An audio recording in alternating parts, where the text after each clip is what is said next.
Vijay Singh is a chartered accountant and mining engineer. So, Mr. E.R. Vijay Singh graduated from Regional Engineering College, Rourkela, Orissa in the year 1994 and was in employment and is active mining engineer holding first class mine manager certificate and worked in iron ore mines in Bellary Hospet sector. So then he qualified as chartered accountant during November 2008, and since then he is practicing as chartered accountant in Bangalore. He served as an elected National Council member of Mining Engineers Association of India for 2 consecutive terms for 2 years each from 2015 till 2019. He is currently a special and permanent invitee to the National Council of MEI for the term 2019-21.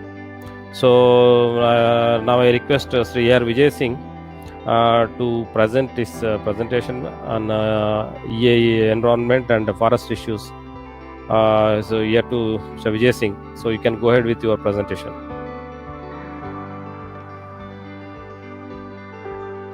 Thank you, Chairman, Mr. Reddy, MEI Bangalore chapter.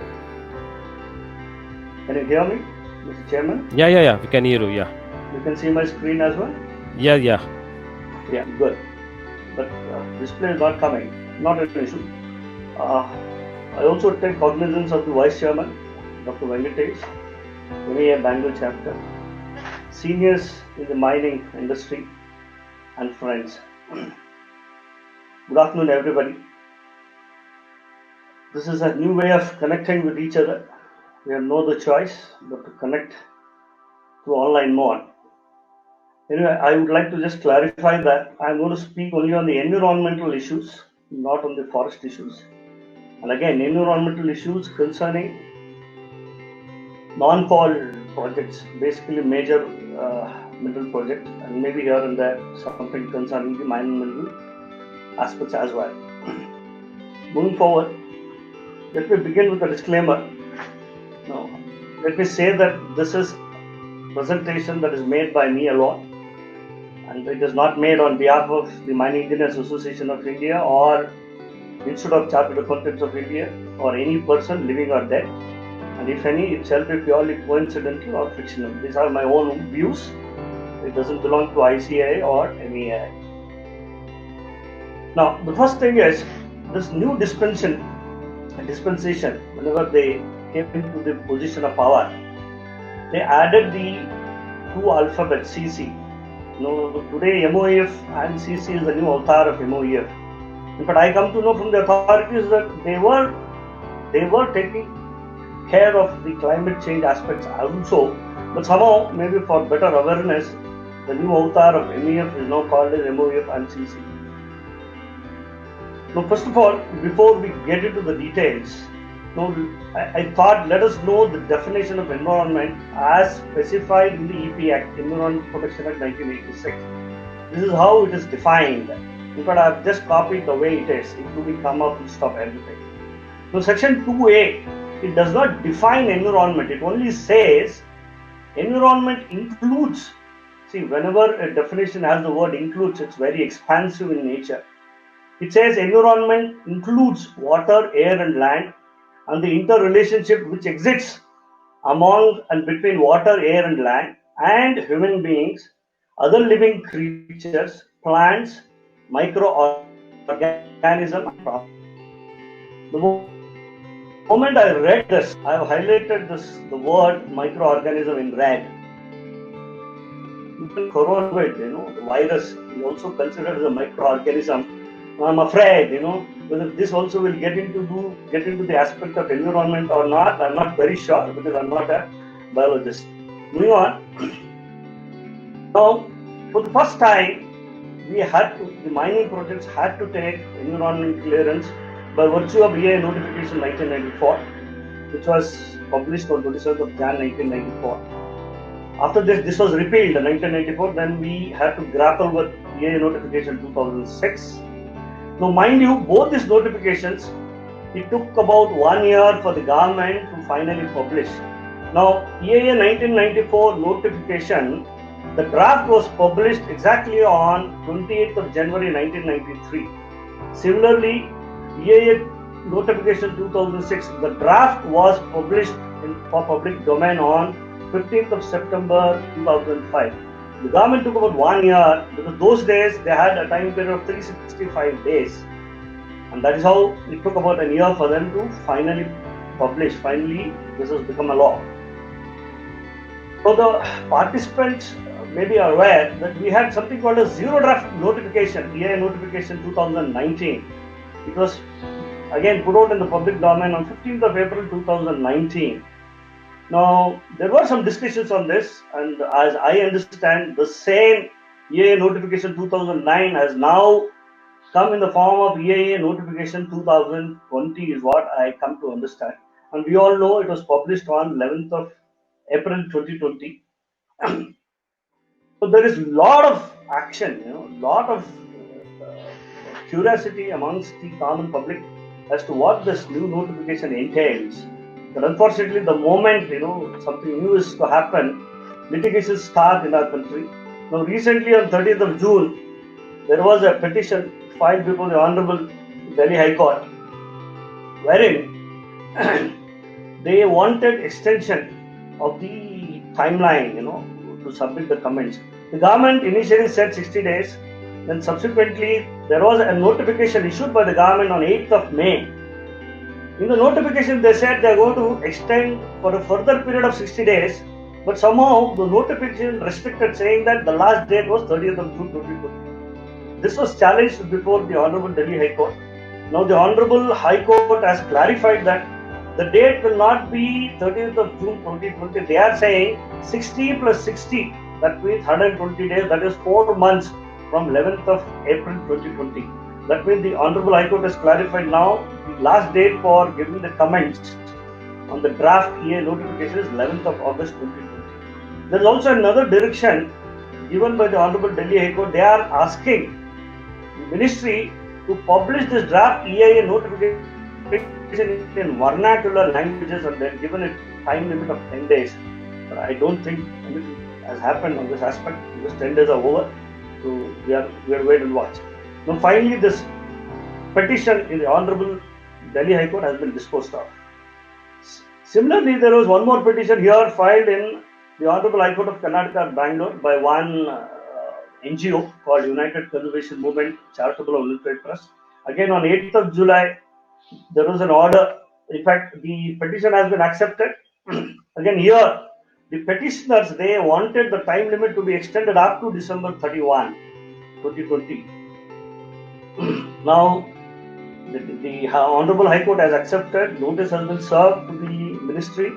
Now, the next date of hearing is fixed for July 16. So we have to wait. Now, this is the brief, the beginning. Now,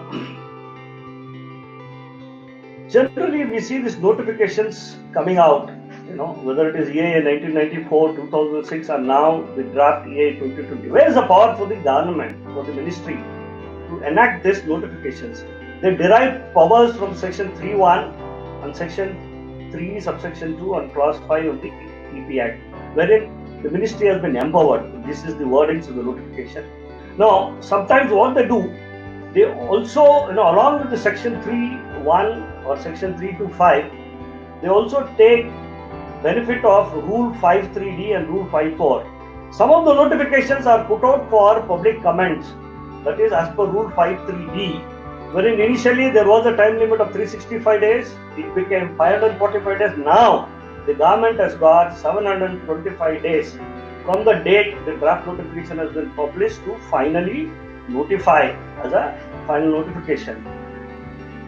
In some notifications, like for example, now in the auction cases, they have extended the time limit by 2 years. There, government has got powers not to call for public comments. They have powers even to, they have powers in public interest to notify a notification directly without calling for comments. That power is given in Rule 54. It says, notwithstanding anything contained in Sub-Rule 3, where it appears to the central government that it is in the public interest to do so, it may dispense with the requirement of notice under Clause A of Sub-Rule 3. So that means there are two categories of notification. One notification wherein public comments are considered. Another type of notification wherein the government in the public interest can go ahead and publish it. So that's all. I mean, we have seen in the last, right from 1994, last about 25 years, they have been doing this regularly. Now, EA, in fact, I'm going to speak on the existing issues. I'm not going to speak on the draft notification because we don't know finally what shape the draft notification is going to take. And I'm given to understand. Recently, there is an interview, given by the Honorable Secretary of the Ministry, wherein they have said they have received more than 30,000 emails, commenting on the draft EA notification, and they are still coming. So we don't know what the government is going to do, and we don't know finally what shape it's going to take. So hence, I'm going to discuss only on the existing aspects, existing issues that are prevalent in EIA 2006 notifications. Now, if you see, 2006 notification has been amended close to about 40 times. Now, the problem is we, as miners, as people in the mining fraternity, there's no consolidation of all this notification. We have to keep tracking, especially the schedule. 1 year has undergone schedule item number 1 year has undergone change easily about a dozen times. So a person who wants to actually practice in this area has to keep track of all this independent separate notifications. There's no consolidated notification. Like for example, RBI comes up with a master circular. In a year, whatever circulars they give, they eventually consolidate all of them and they come up with a master circular. So I don't have to run around all the circulars. It's all available in one place, which is not there as of now. Hopefully, going forward, the ministry might come up with something like this, just to help the industry. Now, we have seen the ministry issues notifications and orders. It also issues office memoranda and circulars. Now, I understand notifications or orders have got the effect of the law. They are a law because they are given under the powers, by taking cognizance of powers under Section 3 and then Rule 5 of the EP Act and the EP rules. But this office memoranda and the circulars, they are like instructions or directions to the authorities. But unfortunately, we as project proponents, we are forced to follow this office memoranda. In fact, there are plethora of judgments by the Honorable Supreme Court wherein they have clearly told these circulars, they're only like instructions which is binding on the authorities, not on the third parties, like in our case, project proponents. But unfortunately, if you see, many times the law, law is made through the issuance of this office memoranda. But unfortunately, that is how it is. And since it is binding on the officers, so even we are supposed to follow this office memoranda without a choice. Now, recently, the CFE, concept of CFE, consent for establishment, has been reintroduced by, again, issuance of office memorandum dated 5/2/2020. Now, earlier in 1994, when 1994 notification was there, we had to take CFE and then we used to go before the ministry for environmental clearance. But after 2006 and then later, they have done away with CFE. Directly we were applying for EC. After getting the EC, I used to go back to the State Pollution Control Board, whether it is Karnataka, Andhra, wherever, and then we used to take CFO and we used to operate. But now again, CFE has been brought back. Now, of course, they are saying simultaneously you can apply, and in the office memorandum, there is a flow chart given as to how simultaneously you can apply for both EC as well as CFE. Now, there are some issues, when I was reading the schedule. Now, this EIA notification 2006 has one schedule at the end of the notification, and that schedule caters to 39 categories of industries: mining, cement, steel, real estate, it goes on. The very first entry is reserved for mining, I would say. Now, entry 1A, recently from 14th of August 2018, 50 hectares has become 100 hectares. If your area is above 100 hectares, you are a category A project. If you are below 100, you are a category B project. Now, I have a case. Let us say my area is below 100 hectares. So, by virtue of entry 1A, I am a B category project.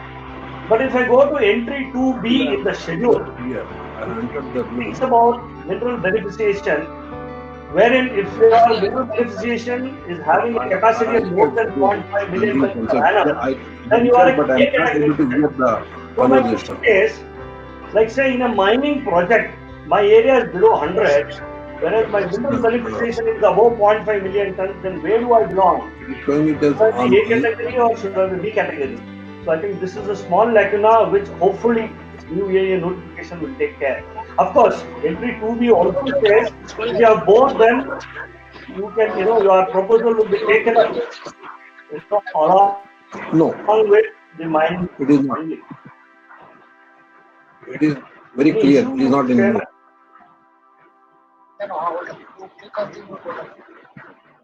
Hello, Mr. Chairman, any issue? No, Vijay Singh, you please go ahead. Please go ahead. Yeah. Now, recently, there's a notification dated 17 February 2020, wherein they're trying to streamline the timelines for issuance of TAR. Now, what they're saying is, if your application is complete, and if it's complete, then within 7 days, they're going to issue TAR online. That's what they're trying to streamline. I'm not sure whether anybody has got TAR or not. Option the ministry has is, they also, Can you hear me? can call for the project proponent and ask the project proponent to make a presentation. I can hear you, sir. 30 days time limit for making the presentation and getting issue TAR. The other issue is accreditation of consultants. So this notification dated 3rd of March 2016 has made consultants to be recognized by QCI or NABARD. Otherwise, you are not supposed to do EAA GSP work, and you are also not supposed to go and make a presentation before the expert EAC, expert advisory committee. Now, of course, there are some challenges before certain honorable high courts. Now, the question is, 14th of August 2018, when 50 hectare became 100 hectare. Earlier, let me say, I am an accredited consultant. I was approved for category B. That means I could have done projects below 50 hectares. If 50 became 100, so that means automatically I am promoted. But what will happen, because generally, NABARD, or the QCA, they come and verify the infrastructure. They do a lot of due diligence before it's approved. But now what will happen, all of a sudden, overnight, from category B, I've shifted to category A. That means I can do, earlier I was doing below 50. Now, if I'm a consultant, I can do any projects below 60. That means there is an automatic promotion for me overnight. I think probably the ministry has to look into this. Now, the quantity, whatever the EC is given for the project for a specified quantity for a certain area. Now, the question is whether the quantity mentioned is for the maximum permitted quantity or not. Some issues are there. Now, recently, the ministry has clarified by way of an office memorandum 14th of May 2020, wherein they've said whatever is said in the EC letter is nothing but the peak capacity. But when you go to the State Pollution Control Board to get the CFO, they are dividing this production even on an annualized basis, on a monthly basis. So we have a restriction there. Now let us say I have been given permission by the central government to produce 240,000 tons of let's say iron ore per year. That means 20,000 metric tons per month. Now this 240,000 I can spread out, or I can do 1 month, or I can probably have a break, and then the balance I can do it in the 3rd month, 6th month, and then so on. But if you go to the CFO, they are very, very restrictive. They are saying it has to be on a monthly basis. That means in a month, if you don't produce 20,000 tons, you have lost that capacity. So I think this is something which is a little bothering, at least in Karnataka. I think this is another aspect which probably the authorities need to take note of. Now, the EC, we go before the central government EAC, or it is the state EAC, we go with a mining plan which is prepared for 5 years, wherein EC can be granted for a maximum period of 30 years as of now. Now that means the whole project is assessed on the basis of a mining plan prepared for only 5 years. So obviously, see, because mining, we go against the vagaries of nature. So after 5 years, a lot of changes can happen. And as the members or the participants are aware, I can modify the mining plan any number of times, which is definitely not a possibility as far as EC is concerned. I think this is another area which I think the ministry has to take note.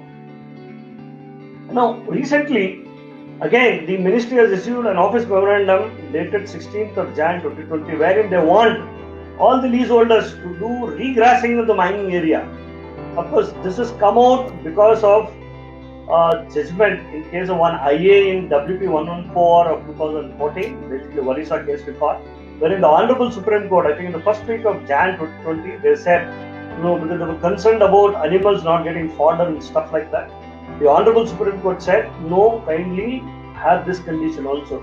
But I'm not very sure whether it is practically possible to regrass the whole mining area at the end of the life of the mine. In case of, say, stone quarries, in case of any granite quarries, I'm not sure whether this can be implemented. The period of mining lease, we all know Section 8A for major minerals is 50 years, whereas EC is still given for 30 years max. I think I'm given to understand that even EC might get aligned to 50 years going forward. Now, for certain industries, if you go to notification dated 14/9/2016, for certain industries other than mining, they are giving 3 years of EC validity. You have to only just make an application and they are given. You get some 3 years of extension, but that's not there in case of mining industry. Only recently, because of the amendment ordinance 2020, they have issued a notification dated 28th of March, wherein they are saying for the new bidders, we will extend by 2 years. That means on whatever conditions the old lessee was operating, was having the EC, we will extend by 2 years. Only now it has come. So that means I don't have a choice of 3 years. As a minor, you will get it only for 2 years, provided the erstwhile lessee had the EC, approved EC, valid up to the end of the lease period. Now, we all know prior EC is mandatory. Or if there is an enhancement in production or increase in the change in the product mix, you have to go for EC. But now there is no clarity as far as mining of minerals are concerned. Now, what do they mean by product mix as far as minerals are concerned? Now, let us say if I take the example of iron ore, in iron ore we have fines below 10 mm. We have 10 to 40 mm, we call it as calibrated ore, and above 40 mm, we call it as lumpy ore. So, can I say if there is a change, will it attract the conditional product mix, or it is all iron ore together? I think little clarity is required as far as mineral sector is concerned. Now, let us say I have some crushing operations. Now, I can go for technical upgradation, I can go for moderation. But again, if I go in for upgradation, will it again attract the conditions of modernization, and should I have to again reapply before the EC for taking again approval, reapproval? So that's another area we want the ministry to clarify. For certain industries, again, not for mining, there's a notification dated 23rd/11/2016, wherein if you get a certificate from the State Pollution Control Board that your operations, even though there is a little enhancement, if there is no the increase in the pollution, that means if you take a no pollution load increase certificate, then you don't have to go before the ministry or the appraisal committees for any modification. But there is no such benefit as far as mining industry is concerned. We have to, the moment there is an increase in the production, increase in the area, we have to essentially go before the approving authority, central government, state government, and PSP. Now, there is another issue that is again burning of late. We have this notification dated 6th of April 2018, wherein because of the judgments of the Honorable Supreme Court, the ministry now says, if you have got EC under EIA 1994 notification, we were earlier under the presumption that even though I have got EC under the 1994 notification, my EC was valid for 30 years. But this notification says if you have got it under 1994, your EC will be presumed that it was valid only for 5 years.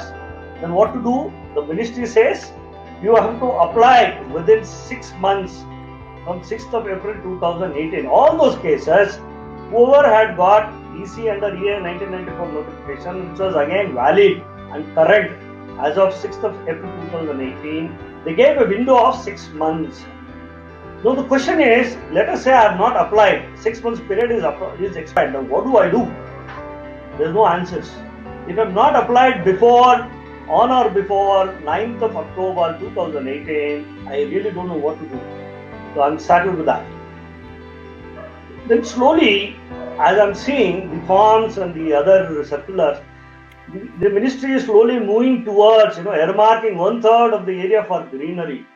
So my question is, if 1/3 area is earmarked for greenery, then I don't know what is left for mining.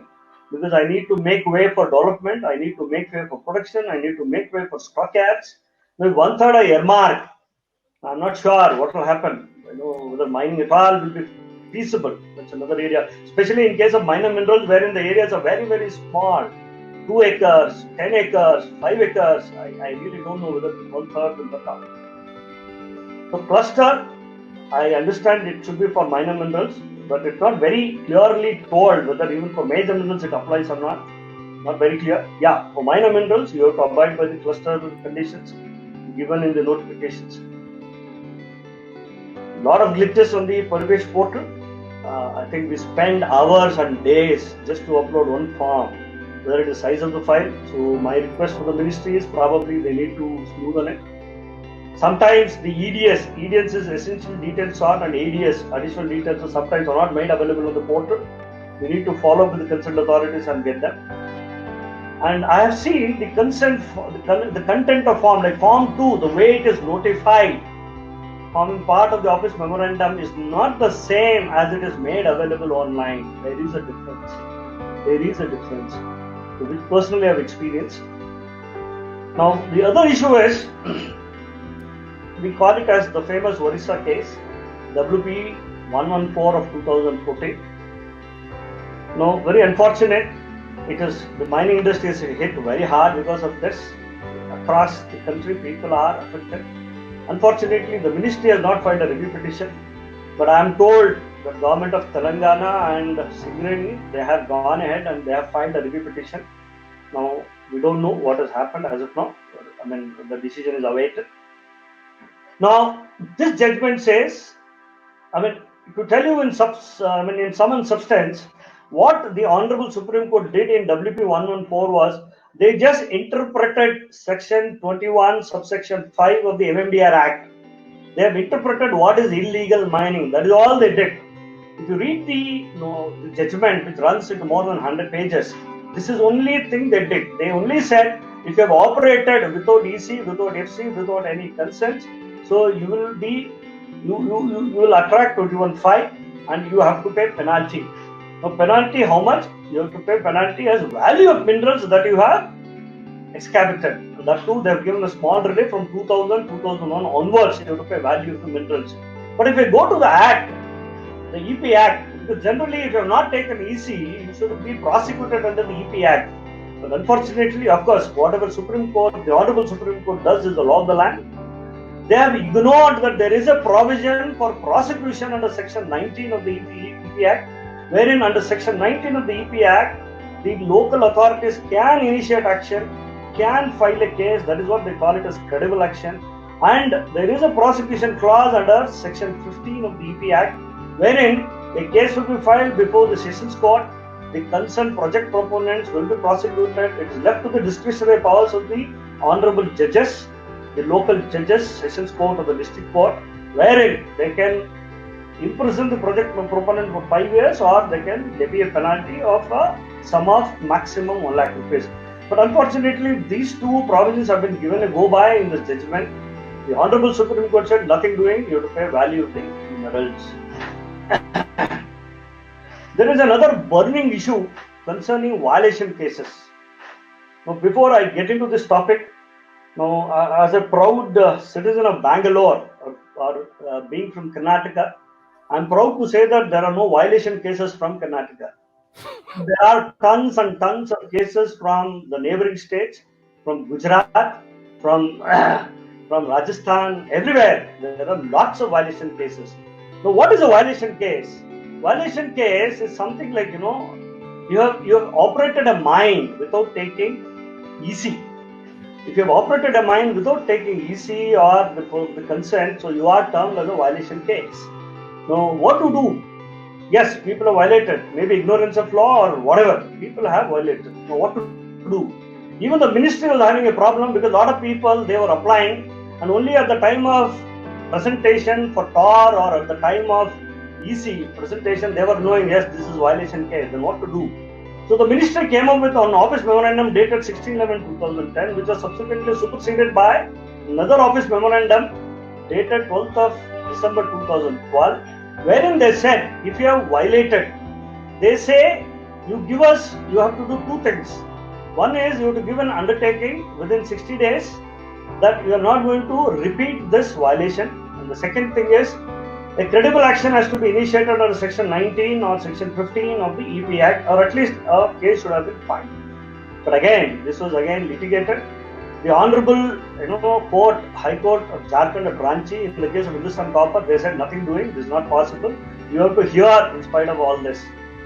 Then they said para 5.1, that is nothing but undertaking, and para 5.2, that is nothing but credible action of Office Memorandum 1212 are illegal and unconstitutional, and therefore it cannot be enforced against anybody. Subsequently, what happened?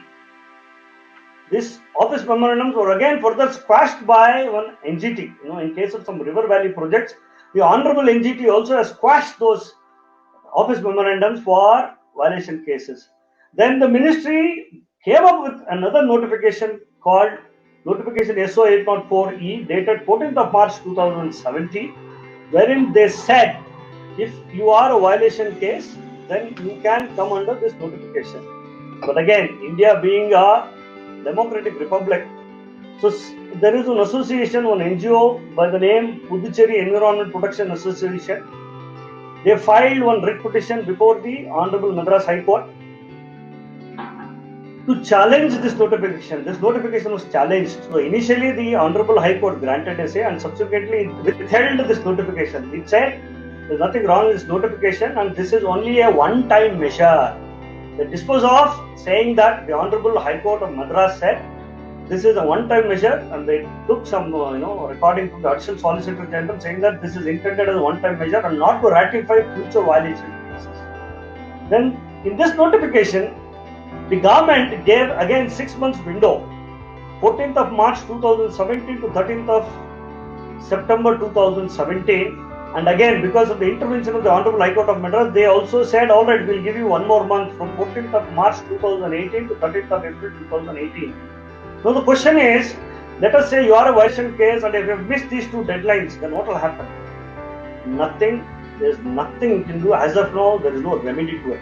Let's say you are a violation case, you have missed this 6-month deadline and then 1 month deadline. What to do? There are no answers. Probably the new notification will try to take care of this.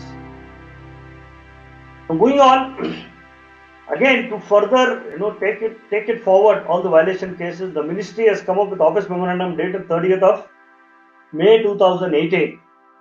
Now there are two categories now. One is a regular case, the other one is a violation case. Now what is the difference between these two? One is the regular cases will go in the normal way. If you are above 100, go before, again non-coal, if you are above 100, go before the central government. If you are below 100, go before the state committee, and you follow the normal procedure, do a EA, EMP, all that stuff, do the presentation. And then you also have to do CSR. And then of course EA, EMP will be there for a regular case. Now what is the difference between a regular and a violation case? Now let's say I am a violation case, then what are the additional penalties that I will be lashed on to? One is, they are saying you have to do, since you have operated the mine maybe 10 years, 15 years, whatever the period, without taking EC, so they say you have to compute what is the damage you have done to the environment. That is called as damage cost. Now for the damage you have done, you have to do something called as a remediation plan. Next, you also have damaged the surrounding community, so you also have to prepare a community resource augmentation plan. And then you also have damaged the natural resources, you are supposed to prepare a natural resource augmentation plan. No problem, but the question is, there are no guidelines to prepare. This comes in this March 2017 notification, but there are no guidelines. How do I prepare? There has to be clear-cut guidelines, because this is only for violation cases. Unfortunately, there are no guidelines. So we have to follow some European norms, and then we make, and then we go before the committee. This is the other issue. But I am given to understand that it is still in the draft state. Probably the government will come up with the guidelines. Now, for the violation cases, apart from these, because you've done a damage, let's say I've done damage and we have to quantify the damages. Your damages could be 5 crores. Then you have to say this 5 crore I'm going to spend by way of remediation plan, community resource plan, natural resource augmentation plan. I need to split this 5 crore into different components, and I need to say I'm going to do a lot of welfare measures in the mining site, in the buffer zone, in the nearby villages, etc., etc. Apart from that, I also have to give a bank guarantee, which I am bound, to do all these activities within a period of 3 years from the date the EC is granted to you. Apart from this, and since you are a violation case, you also have to pay value of minerals. So that means these are all the penal consequences if you are a violation case. If you are a regular case, these penal consequences will not be there. Now, there is another issue. We all know we have to do something called a CSR or CER. CER is corporate environment responsibility. CSR is corporate social responsibility. Now, for the companies, by virtue of Section 135 of the Companies Act, it's mandatory for certain companies to do CSR, depending on the net profit or depending on the capital and some other parameters. Whereas for non-corporate entities, there is no such requirement. That is how the ministry says, if you're a non-corporate entity, that means if you're not a company, if you're a partnership firm, individual, or any other body corporate, they say you have to do CER. Now, there is an office memorandum, 1st of May 2018. Now, they say CER has to be a percentage of the capital investment that you are doing in a project. Now, let us say my project investment is below 100 crores. Now, let us say I am a very old case. I have got a lease in 1960s, 1970s. Now, there are two categories. Now, I am a old case, whether I will be considered as a greenfield project or I will be considered as a brownfield project. Now, what is greenfield? Greenfield is a very new project. Like, for example, Bangalore International Airport, this is started de novo, fresh. Or unlike, Delhi Airport, wherein, it was not de novo recently, only T3 was upgraded, even Bombay for that matter. Now, Bangalore International Airport, it can be called as a greenfield project, whereas Mumbai International Airport, it can be called as a brownfield project because there it is only a renovation. Now, whether it is renovation, amendment, blah, blah, blah, you have to go before the authorities. Now, let us say my project cost is below 100 crores and my lease is 1960, but I am a violation case, then what do I do? Whether I'll be considered as a greenfield project or I'll be considered as a brownfield project, again, there is a gap here. When you go before the ministry, they are saying, no, you have come to me for the first time, so you will have to spend 2% of your project cost, not 1%, if you are below 100 crores. Again, there is a small gap here, which hopefully the new draft notification will take care. Now, you have to treat CER or CSR as a separate project. You have to submit half-yearly report. Even the local deputy commissioner, district deputy commissioner, or the collectorates, as they are called, even they can meddle with the probably the authorities are not aware. Once they come to know, they'll start meddling in this. Now, all ECs issued on or after 1/5/2018, this is mandatory. Okay, now there is one more issue. Chairman sir, I have another 2 minutes to continue. Mr. Chairman sir. Hello. Hello. Mr. Vijay Singh, I think Chairman sir has not heard you. You can continue. Yeah. Okay. Yeah, I mean, Vijay Singh, yeah. Can you hear me now? Yeah, I can hear you. Another maybe 3-4 minutes. Another 5 minutes? Yes. Yeah, yes, please. Okay. See,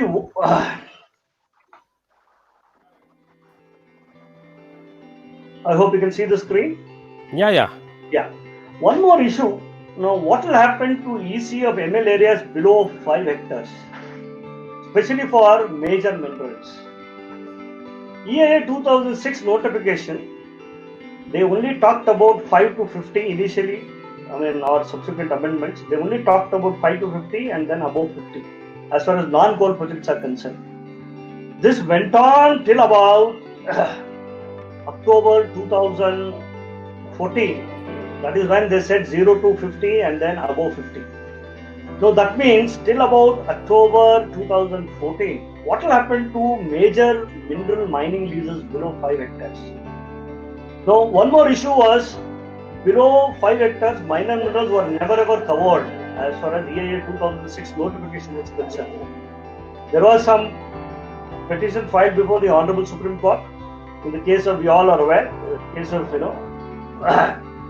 Deepak Kumar versus State of Haryana, wherein the Honorable Supreme Court said nothing doing, all minor minerals below 5 also are supposed to take EC. What happened? Obviously, the ministry came up with one office memorandum dated 18th of May 2012, wherein they said, no, you also have to take EC or for all minor minerals. Subsequently, one issue came up. So what will happen to major minerals? Because you are clarifying only for minor minerals. What will happen to major minerals? In fact, the SCAI, Karnataka, they asked for a clarification from the ministry. Ministry said, if you are a major mineral mining lease below 5 hectares, there is no need to take EC. That is how things are moving on. Then, on 9th of September 2013, there was an amendment in the notification wherein the ministry, the government said 0 to 5 hectares for minor minerals. But major, it was still considered as 5 to 50 and then above 50. Then subsequently on 7th of October 2014, all major mineral mining cases below 5 hectares were brought under the purview of EIA notification 2006. Now the challenge is, then what will happen prior to this date? That means I could have continued mining only by taking consent from the State Pollution Control Board, or should I also have to take EC? Then what will happen before 710 or on or after 710? But somehow, the matter recently, the Honorable NGT Chennai Southern Bench, they have clarified, because what the ministry did was for minor minerals, after the Honorable Supreme Court judgment, office memorandum came, and then subsequently in Jan 2016, 15th of Jan 2016, they came up with a notification. They said all minor mineral cases, you have to go in for EC. But the Honorable NGT Southern Zone, Chennai, says that our notification is applicable even for major minerals. Then they came up with a cutoff. They are saying, if you are a major mineral mining lease below 5 hectares, if you have applied for EC on or before 31st of March 2016, you will not be considered under the violation category. If you have applied on or after 1st of April 2016, then you will be considered under violation category. Then you have to follow notification 14th of March 2017. That means you come under the violation category. Now the question is, in the past, the ministry, whoever, earlier, 2010, 2011, 2012, and then so on, whoever has applied in the regular category, ministry has asked them to withdraw, or ministry has closed, and then eventually they were asked to apply under the violation category. But now, because of this judgment of the Honorable Tribunal, now what will happen? Now let us say I have applied, prior to 31/3. Now should I be considered under a violation category, or should I go under the normal category? And there are cases wherein I have been considered under the violation category. I know I have been slapped with remediation and so many other things. I am also supposed to pay value of mineral. Now, by virtue of this Honorable NGT judgment, which has come on 30th of June 2020, of course, this is in the case of Tamil Nadu Small Mine Owners Federation versus Union of India Ministry. This judgment has come. Now, we need to wait and watch what the ministry is going to do. There is another burning issue concerning wildlife clearance. Now again, even this wildlife clearances we are supposed to take, if your project area is falling within 10 kilometers from the protected area. But again, this is again administered by way of an office memorandum. There is no notification as such till now. Another thing we have experienced as project proponents is there is enormous delay. It takes easily about 1.5 to 2 years for various reasons. So maybe there are ways and means to cut short this time. It is a welcome step. So that's all I had as of now. So, over to you, Mr. Chairman. Thanks for giving me an opportunity to put up my thoughts. And let me conclude, I don't mean any offense to anybody. These are my own personal views, nothing against anybody. Thank you very much. Thanks for your patient listening.